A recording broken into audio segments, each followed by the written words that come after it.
الحق يا ولا، اللي بيعملوه اخواتنا اللي من ناحية اليمين هو الأسوأ منذ بداية القرن الماضي.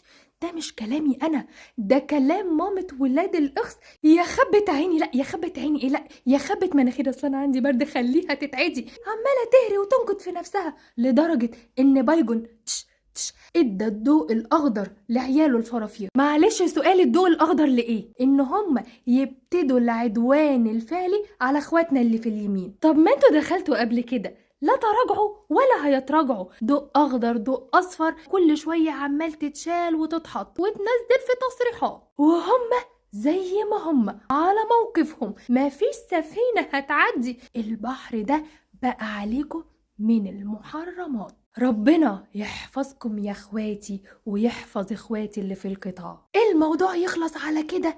لا، النتن المتطرفين عمالين يهزقوا. طبعا كلنا عارفين اولهم مين، غفير اللي بيعمل فطير. بيقول للنتن لو العركه دي وقفت لن ابقى في الحكومه. يا عم ما تبقاش يا عم، اللي ماسك فيه سيبه يا جماعه. مين اللي ماسك فيك يا عم؟ اتكل على الله يا عم. الموضوع يخلص على كده؟ لا، يجي لك ميحة يقول لك العركه بقى لو وقفت الحزب بتاعنا كله سينسحب من الحكومه. لا حول ولا قوه الا بالله.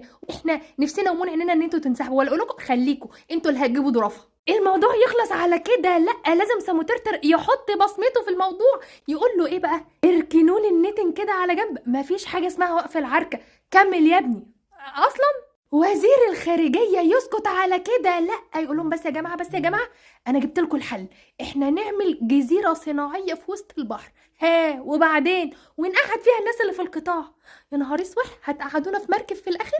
لا، ومش بس كده، احنا كولاد اخس اللي هنتحكم في مين يدخل ومين يخرج. برضو انت بتقول ايه؟ بص، انا ست مؤدبه، بس هما اللي بيستفزوني. يا رب، ربنا على الظالم، ربنا على الظالم. نفهمهم ازاي دول ان من 80 سنه ان كانت الارض دي ارضنا والزيتون ده زيتوننا. عجبت لك يا زمن، انا مش فاهمه نفهمكوا ازاي. خبيبي، انت جاي لاجئ عندنا، يعني انتوا عندكم عطل في المخ، في مخكم في عطل ما. انت كنت لاجئ، كنت جاي بالمراكب وشايل فوق دماغك المراتب.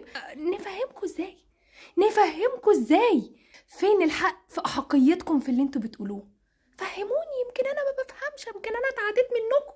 يا رب، يا رب، يا رب ملناش غيرك يا رب. الناس دي هتجلطنا. مش مقتنع بكلامي صح؟ ما تقتنعش خلاص، انت براحتك خالص، نزل في التصريحات. واحنا اخواتنا اللي في اليمين هيعلموكوا الادب، واخواتنا اللي في القطاع